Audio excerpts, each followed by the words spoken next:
দিনটা সকাল থেকেই বেশ মেঘলা ছিল। রবিবার ছুটির দিন। আমি আর কিশোরী ঠাকুরমশাইয়ের বাড়িতে বসে আছি। হঠাৎ করেই কিশোরী জিজ্ঞাসা করল, বলছি ঠাকুরমশাই, আপনি কোনোদিন কৃষ্ণকালী মায়ের নাম শুনেছেন? অনেকের মুখেই শুনেছি যে কালী সেই কৃষ্ণ। আচ্ছা, সত্যিই কি কৃষ্ণ আর কালীর এমন কোনো বিচিত্র রূপ আছে? শাক্ত বৈষ্ণবের আরাধ্য ইষ্টদেবের এমন মেলবন্ধন এর আগে তো কখনো শুনিনি। ঠাকুরমশাই কিশোরীর ছেলে মানুষই কথা শুনে হো হো করে হেসেই গড়াগড়ি দিয়ে বললেন,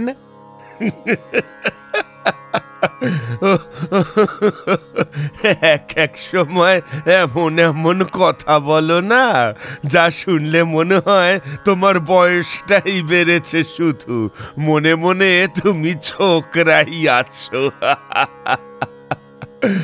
হ্যাঁ, কৃষ্ণকালীর যুগল রূপ সম্বন্ধে আমিও শুনেছি এবং ওই রূপ আমি দেখেওছি। আদ্যা শক্তি মহামায়া একদিকে যেমন কালীর রূপ নিয়ে শত্রু দমনের জন্য ধরে আছেন খড়গ, তেমনি ভক্তবৃন্দের মধ্যে প্রেম বিনিময়ের জন্য শ্রীকৃষ্ণের রূপ নিয়ে ধরে আছেন মোহন বাঁশি। বড়ই সুন্দর সেই রূপ, দেখলে পরে চোখ জুড়িয়ে যায়। কৃষ্ণকালীর ধ্যান মন্ত্রেই বলা আছে যে কৃষ্ণকালী চতুর্ভুজা কৃষ্ণবর্ণা চরামুকুটমণ্ডিতা, দক্ষিণ হস্তে শঙ্খ ও খর্পরধারিণী এবং নবযৌবন সম্পন্না। প্রতি বছর মায়ের পূজা হয় মাঘ মাসের চতুর্দশী তিথিতে। অবশ্য কোনো কোনো জায়গায় মায়ের গায়ের রং শ্যামবর্ণ অবধিও দেখেছি। আসলে কৃষ্ণকালীকে কেন্দ্র করেই একটা ঘটনা আমার জীবনে ঘটেছিল। আমি যেই কৃষ্ণকালী মায়ের কথা বলছি, সেই মায়ের মন্দির বর্ধমান জেলায় অবস্থিত। এখনো খুব প্রসিদ্ধ ওই মন্দির। অনেকেই নানা কামনা বাসনা নিয়ে মায়ের চরণে গিয়ে মাথা ঠেকায়। মা কৃষ্ণকালী তার স্নেহের ভাণ্ডার উজাড় করে দিয়ে তাদের বাসনা পূর্তি করে। বিশাল জাগ্রত সেই মন্দির। তাহলে সেই ঘটনাটাই শোনান না ঠাকুরমশাই। যে সময়ের কথা বলছি সে সময়টা আজ থেকে প্রায় বছর 25 আগের। আমি হাঁটতে হাঁটতে চলে গিয়েছিলাম বর্ধমানের একটা পাড়া গাঁয়ে। গ্রামবাসীদের মুখে মায়ের সম্বন্ধে অনেক অলৌকিক কথা শুনেছিলাম। মায়ের আশীর্বাদে নাকি বোবা লোকের মুখে কথা ফুটে ওঠে আর দুরারোগ্য ব্যাধি অবধি ঠিক হয়ে যায়। শুনে আমার বেশ ভক্তি হলো। ভাবলাম যে মাঘ মাস আসতে তো আর কিছুদিনই দেরি, থেকেই যাই। সারা বছরের মধ্যে মায়ের সবচেয়ে বড় পূজা হতো মাঘ মাসের এই চতুর্থী তিথিতে। এই কারণেই থেকে গেলাম। ঠিক সেই সময়ই ঘটে গেল ঘটনাটা। কি হয়েছিল ঠাকুরমশাই? একদিন সকালের দিকে আমি মন্দিরের থেকে বেশ কিছুটা দূরেই বাঁধানো বটগাছের তলায় বসে আছি আর চুপচাপ দেখছি ভক্তবৃন্দের সমাগম। বাতাসে ছড়িয়ে পড়েছিল কলরব। সকলেই সমস্বরে ভক্তি ভরে বলছিল, জয় জয় কৃষ্ণকালী মায়ের জয়, কৃষ্ণকালী মায়ের জয়। কিন্তু ওই সময়ই একজনকে দেখলাম, সে ডালা নিয়ে দাঁড়িয়ে আছে ভিড়ের মধ্যে। একটা লম্বা লাইন চলে গিয়েছে গর্ভগৃহের ভিতরে। আমি স্পষ্ট দেখতে পাচ্ছিলাম সেই লোকটা বেশ বিপর্যস্ত। বেশ খানিক অপেক্ষা করার পর পূজা দিয়ে যখন ওই লোকটা আমার একেবারে পাশের বটগাছের নিচে এসে বেদির একধারে মন খারাপ করে চুপ করে বসে পড়ল, সেই সময় আমি তাকে জিজ্ঞাসা করলাম, কি হয়েছে ভাই, এইভাবে চোখের জল ফেলছো কেন? আমাকে বলো, আমি তোমার যদি কিছু উপকার করতে পারি তাহলে হয়তো তোমার সমস্যা কিছুটা লাঘব হবে। লোকটি আমার দিকে একবার চাইল, তারপর ধরা গলায় বলে উঠল, দেখুন, আমার পক্ষে অতটা গুছিয়ে বলা সম্ভব নয়। আপনি যদি আমার সাথে আমার বাড়ির দিকে যেতে পারেন তাহলে নিজের চোখেই দেখতে পারবেন কি নরক যন্ত্রণার মধ্যে দিয়ে আমি দিন অতিবাহিত করছি। আমি ওই লোকটির কথায় সম্মত হয়ে গেলাম। তারপর তার সাথে চলতে শুরু করলাম তার বাড়ির দিকে। তার বাড়িতে যেতে গেলে মাঝখানে পার করতে হয় একটা নদী। সেই নদী পার করে যখন আমরা পায়ে হেঁটে তার বাড়ির দিকে এগোচ্ছি, সেই সময় আমার চোখে পড়ল যে দূর থেকে কেউ যেন দৌড়ে আসছে আমাদের দিকে। সে গিয়ে সে বলল, আরে মুকুন্দ, কই গিয়েছিলে? ওইদিকে অবস্থাটা কি জানা আছে? আমার পাশেই দাঁড়িয়ে থাকা মুকুন্দ এইবার বিচলিত হয়ে উঠল। তারপর উত্তেজিত কণ্ঠে বলে উঠল, কেন দাদা, কি হয়েছে? তোমার কথা শুনে মনে হচ্ছে তুমি আমার সম্বন্ধে কিছু বলতে চাও। হ্যাঁ গো, সর্বনাশ হয়ে গিয়েছে। চলো চলো চলো, শিগগির চলো। আমার দিকে একটা নিরুপায় দৃষ্টি দিয়ে তাকিয়ে রইল মুকুন্দ। তার সেই দৃষ্টির অর্থ তার দিকে ভালোভাবে তাকিয়েই আমি বুঝতে পারলাম। আমি তার কাঁধে ডান হাত রেখে আশ্বাস দিয়ে বললাম, চলো দেখি ব্যাপারটা কি। জোর কদমে আমরা তার বাড়ির দিকে রওনা দিলাম। আর সেই সময় শুনতে পেলাম ভীষণ কোলাহল। আর শুধু তাই নয়, কোনো এক মায়ের বুক ফাটা কান্নার আর্তনাদ। ঈশ্বর, কি হলো আমার? আমার ছেলে বিনুর এই দশা যে করলো, তার কোনো দিনও ভালো হবে না, কোনো দিনও না। আমি অভিশাপ দিচ্ছি, অভিশাপ দিচ্ছি আমি।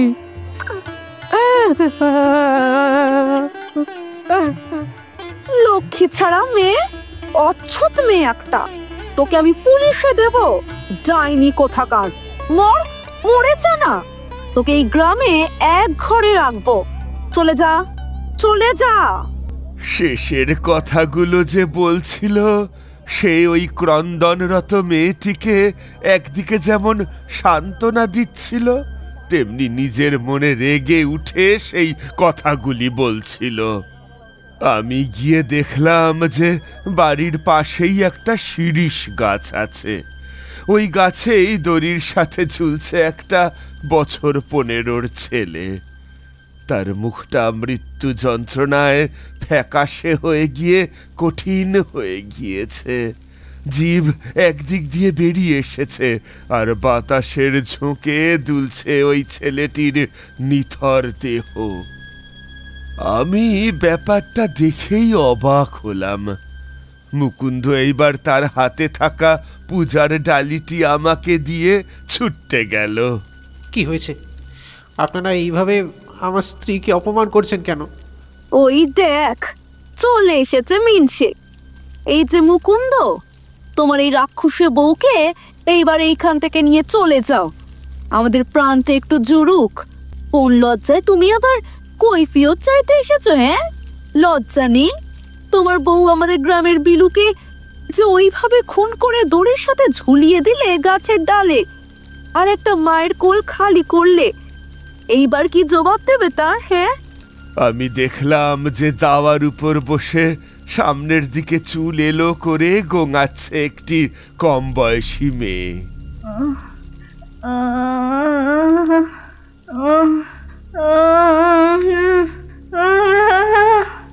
ওই মেয়েটির দিকে একবার তাকিয়ে দেখলাম, আর দেখেই বুঝতে পারলাম যে তার মধ্যে কোনো অপশক্তি ভর করেছে।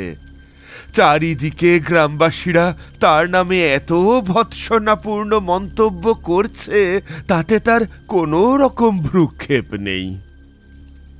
এইবার একটা কাণ্ড ঘটল আমার চোখের সামনে। ক্রন্দনরত ওই মহিলাটির পাশেই এতক্ষণ যে মহিলাটি সান্ত্বনা দিয়ে কথা বলছিল, সে এইবার উঠে এলো। তার হাতে ধরা ছিল একটা আঁশবটি, আর সে তেড়ে গেল ওই ভূতে পাওয়া মেয়েটির দিকে। আমি তাকে নিষেধ করে বললাম, দেখুন, ওই মেয়েটির কাছে যাবেন না, আমি সাবধান করছি। এই বলে তাকে বাধা দিতে আমি তার সামনে দাঁড়িয়ে পড়লাম, যাতে সে যেতে না পারে। কিন্তু সে আমার কথা না শুনে আমাকে তার এক হাত দিয়ে সরিয়ে দ্রুত চলে গেল, আর চিৎকার করে বলে উঠল, ওঠ ওঠ বাজে মেয়ে ছেলে, তুই আজকে এইখান থেকে চলে যাবি, নইলে এই আঁশ বটি আমি তোর গলায় বসিয়ে দেব। খা। এই বলে ওই মধ্যবয়সী মহিলাটি তার আঁশবটিটা মুকুন্দর স্ত্রীর দিকে আক্রমণের ভঙ্গিতে বাড়িয়ে দিতে গেলেই মুকুন্দর স্ত্রী এইবার নড়ে চড়ে উঠল। মুকুন্দর স্ত্রী কেমন যেন কেঁপে কেঁপে উঠছিল। আঁশবটি নিয়ে উদ্যত সেই মেয়েটির দিকে মুকুন্দর স্ত্রী ঘাড় বেঁকিয়ে দেখল এক পলক। এলো চুলের মধ্যে দিয়ে সেই হাড় হিম করা দৃষ্টি সত্যি ভয় পাওয়ার মতো। মুকুন্দর স্ত্রী এইবার বলে উঠল ধরা এবং অপরিচিত কণ্ঠে, তুই তুই আমাকে মারবি ওই আঁশবটি নিয়ে? পারবি? সাহস আছে তোর অত? তার আগে তোকেই আমি চিতার আগুনে পুড়িয়ে দেব। দেখ দেখ এইবার কি হয়। আমি দেখলাম কেলেঙ্কারি কাণ্ড। ওই মেয়েটি এইবার উঠে দাওয়ার থেকে নেমে একেবারে সামনে এসে দাঁড়ালো। উঠোনে জমায়েত লোকগুলোর দিকে তাকিয়ে একবার দেখল মুকুন্দর স্ত্রী, আর তার ওই কাটা ছাগলের মতো দৃষ্টি দেখেই সকলে প্রায় ভয় পেয়ে খোলা দরজা দিয়ে বাইরে বেরিয়ে গেল। আর আপনি আপনি কি করলেন? আমি দাঁড়িয়েই ছিলুম পুঁই মাচার কাছে। ওইখানে দাঁড়িয়ে দাঁড়িয়ে দেখছিলুম সব কিছু এক মনে। ওই মধ্যবয়সী মেয়েটা পালিয়ে গেল না? বুদ্ধিশুদ্ধি কম নাকি? চোখের সামনে এমন বিপদ দেখেও সে সঙ্গের মতো দাঁড়িয়ে রইল। অদ্ভুত তো। কথাগুলো বেশ অসন্তুষ্ট হয়ে বলল কিশোরী। ঠাকুরমশাই এইবার তার দিকে তাকিয়ে গমগমে গলায় বললেন, প্রেত পিশাচ এদের ক্ষমতা সম্বন্ধে তোমার দেখছি কোনো ধারণাই নেই। ওই মধ্যবয়সী মেয়েটির মধ্যে সেই ক্ষমতা ছিল না যে ওইখান থেকে পালিয়ে যাবে, তাই সে ওইখানেই দাঁড়িয়ে কেঁদে উঠে সাহায্য প্রার্থনা করছিল। গ্রামবাসীরা উঠোন থেকে বেরিয়ে যাওয়ার পরেই দেখলাম যে দরজাটা নিজে থেকেই দড়াম করে বন্ধ হয়ে গেল। দরজা বন্ধ হয়ে যাওয়ার সময় যেটুকু ফাঁক দিয়ে বাইরেটা দেখা যাচ্ছিল, সেই ফাঁক দিয়েই দেখতে পেলাম যে দূর থেকে ছুটে আসছে একটি ছেলে।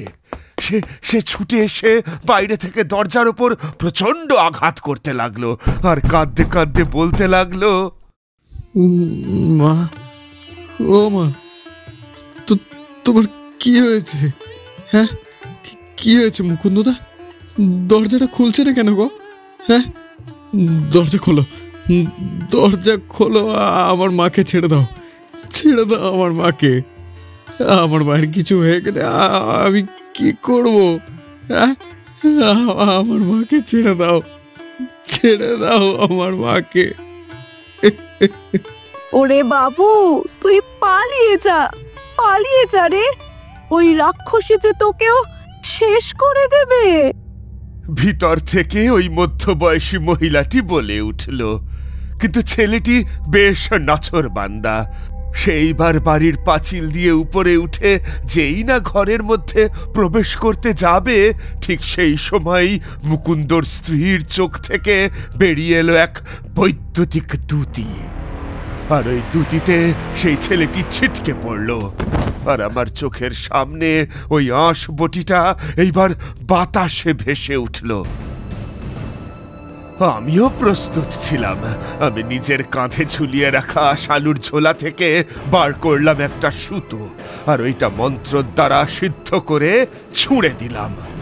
ওই সুতোটাই ক্রমে ধারণ করলো একটা ত্রিশূলের আকার। ত্রিশূল আকারটা ধারণ করে সেইটা ছুটে গেল মুকুন্দর স্ত্রীর দিকে। কিন্তু মুকুন্দর স্ত্রী আমার দিকে ফিরে হেসে উঠে বলল, তুই চাইলে আমাকে আঘাত করতেই পারিস, কিন্তু মনে রাখিস আমার যত না কষ্ট হবে তার চাইতে বেশি আঘাত পাবে মুকুন্দ স্ত্রী। তার দেহটা ক্ষতিগ্রস্ত হবে। নে কর কর, আঘাত কর।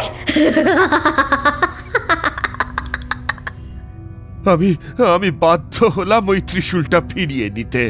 তবে ত্রিশূল থেকে নির্গত শক্তির তেজে খুলে গেল দরজাটা, আর সেইখান দিয়ে ঢুকে পড়ল মুকুন্দ।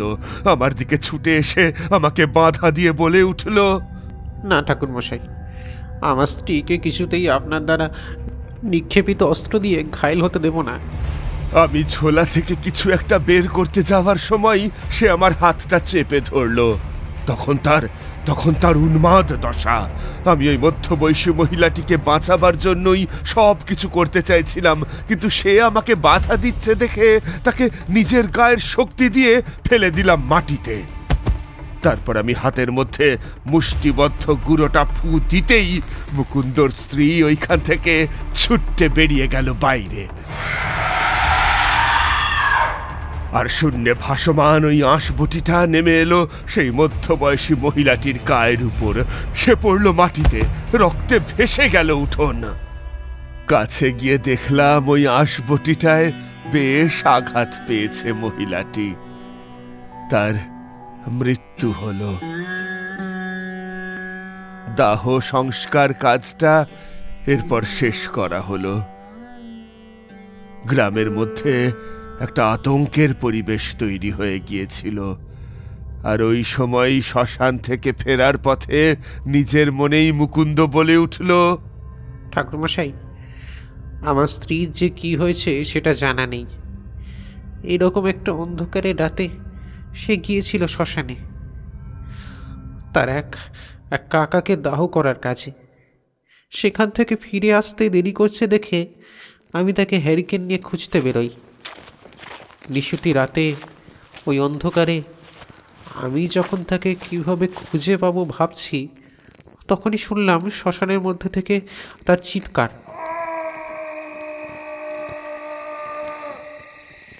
তারপরই ওই শব্দ শুনে যখন তার দিকে এগিয়ে যাই অন্ধকারে হাতড়াতে, তখন তার সাথে আমি আমি আমি ধাক্কা খাই আর খেই মাটিতে পড়ে যাই। অবশ্য তাকে খুঁজে বাড়ি ফিরিয়ে নিয়ে আসার পর দেখি যে সে কেমন যেন পাল্টে গিয়েছে। তার দুই চোখ সর্বদাই রক্ত জবার মতোই লাল হয়ে থাকত।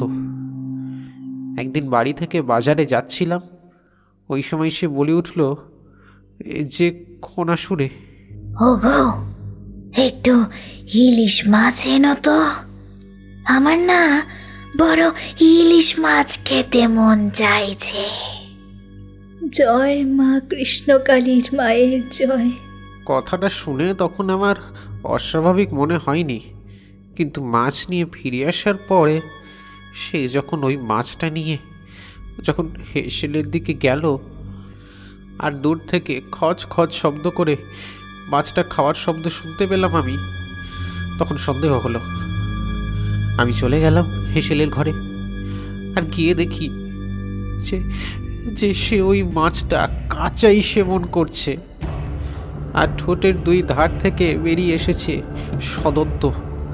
তাই দেখে আমার বুক কেঁপে উঠল। তাকে কিছুই টের পেতে দিইনি।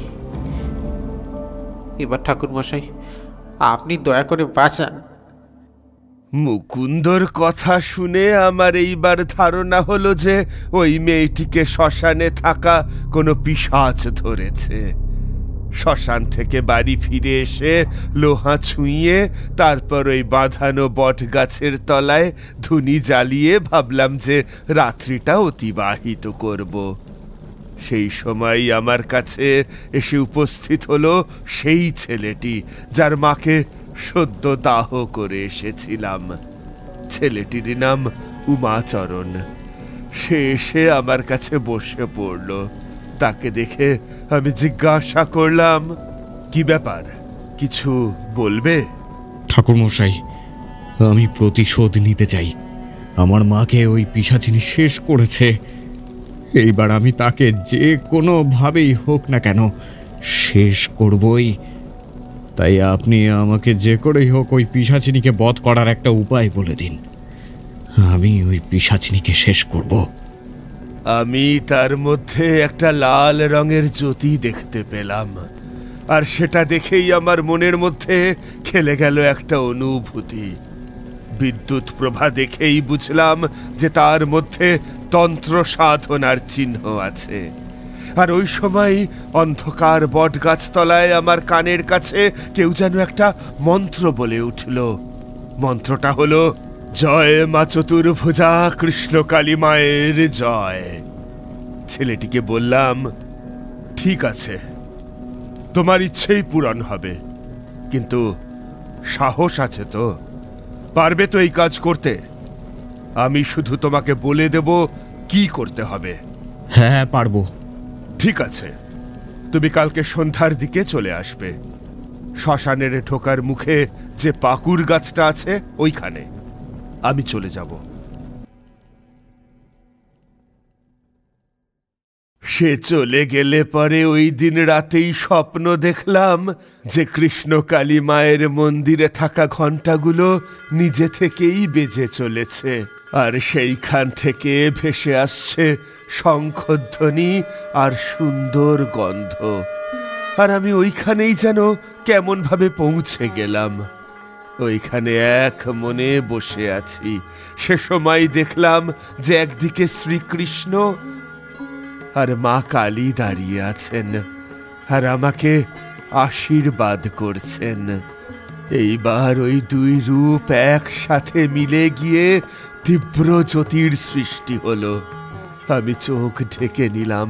তারপর আলোর তীব্রতা কমতে আমি দেখলাম যে মাটি থেকে কিছুটা উচ্চতা নিয়ে শূন্যে ভাসমান কৃষ্ণকালীর যুগল মূর্তি, আর তাদের থেকে একটা মালা পেলাম আমি।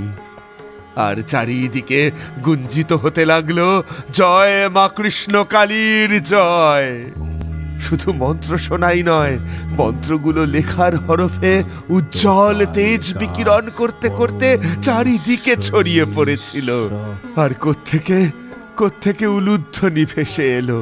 ঘণ্টা, শঙ্খ, উলু এই তিনটির মিলিত ধ্বনি শ্রবণ মাত্রই আমি প্রণাম করলাম কৃষ্ণ কালী মাকে, আর আমার চোখটা ঢুলু ঢুলু হয়ে এলো।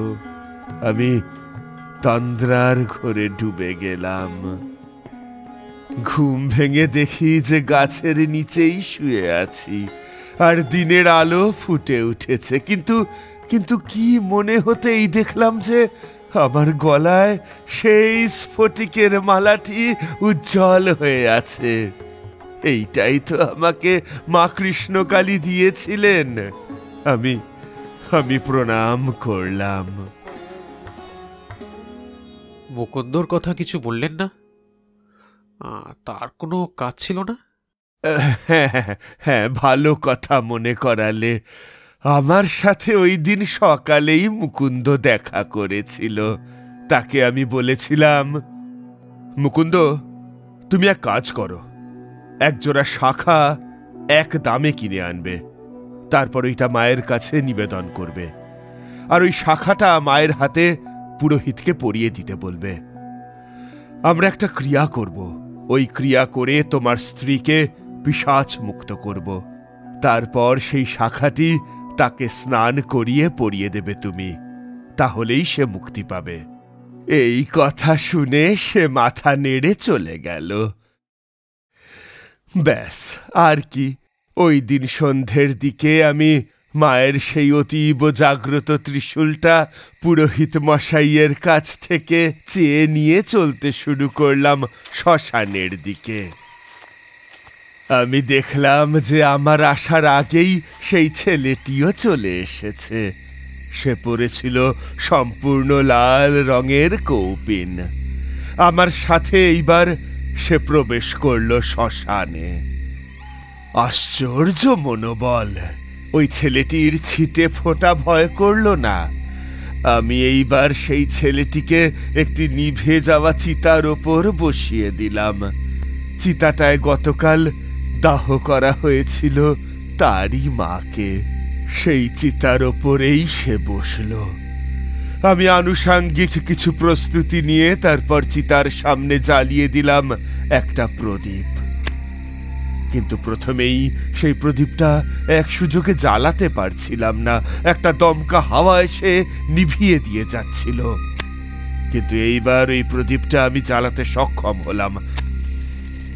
ব্যাস, প্রদীপ জ্বালিয়ে এঁটেল মাটি দিয়ে একটা বড় ঢিবি তৈরি করলাম, আর নরম মাটিতে মা কৃষ্ণকালীর ত্রিশূলটা দিলাম পুঁতে।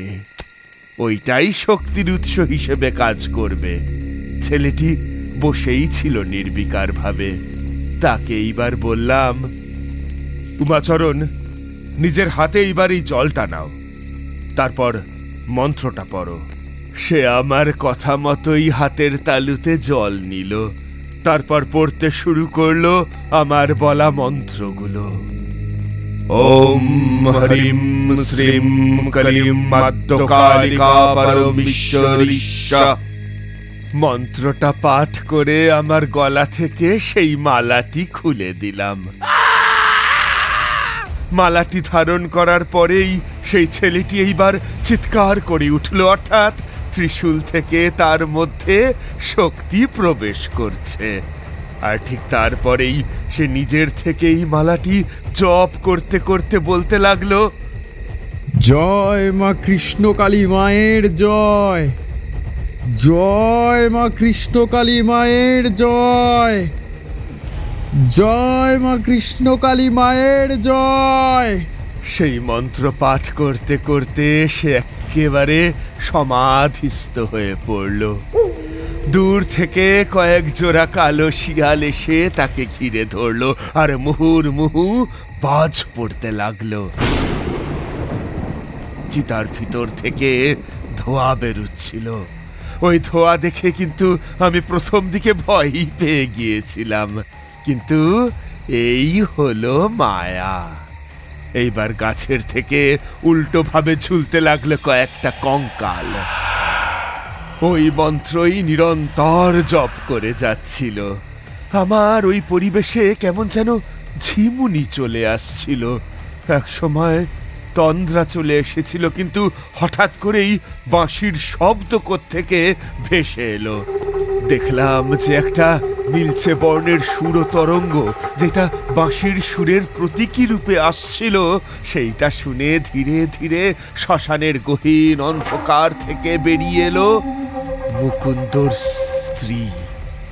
সে তখন দাঁড়িয়ে আছে উমাচরণের থেকে কিছুটা তফাৎ বজায় রেখে, আর সে সেই সময়ই পুঁতে রাখা ত্রিশূলটা থেকে একটা জোর আলো বেরিয়ে এসে তাকে বেঁধে ফেলে দিল মাটির ওপর। মুকুন্দর স্ত্রীর দেহ থেকে ওই কালো রঙের ধোঁয়াটা এবার বেরিয়ে গিয়ে মিলিয়ে গেল বাতাসে। আমি গিয়ে তাকে পরীক্ষা করে দেখলাম যে না, সবকিছু ঠিকই আছে। উমাচরণ জপ সম্পূর্ণ করে ওই ত্রিশূলটা আমার নির্দেশেই এবার বের করলো, আর ত্রিশূলের ত্রিফলা জায়গাটা স্পর্শ করালো জ্ঞান হারিয়ে পড়ে থাকা ওই মেয়েটির কপালে। সে চোখ মেলল, কিন্তু তবু তার হুঁশ ফিরে আসেনি তখনও। সে চিনতে পারছিল না কাউকে। আমার নির্দেশে সে শ্মশান থেকে বেরিয়ে এলো। বাইরে বেরিয়ে এসে দেখি মুকুন্দ দাঁড়িয়ে রয়েছে। সে নিজের স্ত্রীকে দেখে বলে উঠল, কি গো, তুমি সুস্থ হয়ে গেছো? দাঁড়াও মুকুন্দ, তোমার বউকে আগে স্নান করিয়ে শুদ্ধ শাড়ি পরিয়ে নিয়ে আসো, তারপর তুমি মায়ের মন্দিরে নিয়ে যাবে ওকে। নিয়ম মেনে ওই কাজটা করতে হবে, তবেই সে আবার ফিরে পাবে তার স্মৃতি, আর তার মধ্যে থেকে চলে যাবে অশুভ প্রভাব। মায়ের মন্দিরের পাশে একটা ছোট্ট জলাশয় ছিল, ওইটায় সেইবার নেমে স্নান করে বস্ত্র পরিবর্তন করে চলে এলো মন্দিরের সামনে। মুকুন্দ আগে থেকেই সব এনে রেখেছিল। মন্দিরের পুরোহিত মশাই আমাদের সামনেই মন্দিরের তালাটা খুলে দিয়ে মায়ের হাতে শাখাটা পরিয়ে দিলেন। তারপর ওদের নাম আর গোত্র বলে পূজা দিয়ে দিলেন। এইবার কৃষ্ণকালী মায়ের সামনে স্থাপিত ঘট থেকে আম্রপল্লব নিয়ে ছুঁয়ে দিলেন মুকুন্দর স্ত্রীর মাথায়, আর মুকুন্দ বলে উঠল, জয় কৃষ্ণকালী মায়ের জয়। আর পরিয়ে দিল সেই শাখা জোড়া স্ত্রীর দুই হাতে। সাথে সাথেই মায়ের চরণ থেকে খসে পড়ল ফুল, আর মুকুন্দর স্ত্রী ঠিক হয়ে গিয়ে কথা বলে উঠল। তার মুখ থেকে বেরিয়ে আসা প্রথম কথাটি ছিল, জয় কৃষ্ণকালী মায়ের জয়, জয় কৃষ্ণকালী মায়ের জয়। আমি ত্রিশূলটা এইবার মায়ের পাশেই রেখে দিয়ে প্রণাম করলাম। এইভাবেই মায়ের কৃপায় সব কিছু আবার ঠিক হয়ে গিয়েছিল। ঠাকুর মশাই এইবার গল্প বলা শেষ করলেন। আমরা দুজনেই বর্ধমানের কৃষ্ণকালী মায়ের গল্প শুনে তার অনুরক্ত হয়ে পড়েছিলাম। ঠাকুর মশাইকে বিদায় জানিয়ে আমরা আমাদের বাড়ির পথে রওনা দিলাম।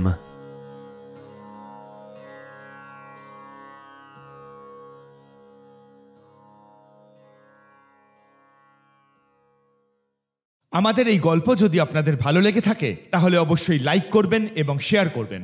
যারা চ্যানেলটিতে নতুন তারা অবশ্যই সাবস্ক্রাইব করুন। শুধু বেল আইকনটি টিপে নোটিফিকেশন অন করে দিন, যাতে আমাদের পরবর্তী কাজগুলোর খবর সবার আগে আপনার কাছে পৌঁছয়। ধন্যবাদ।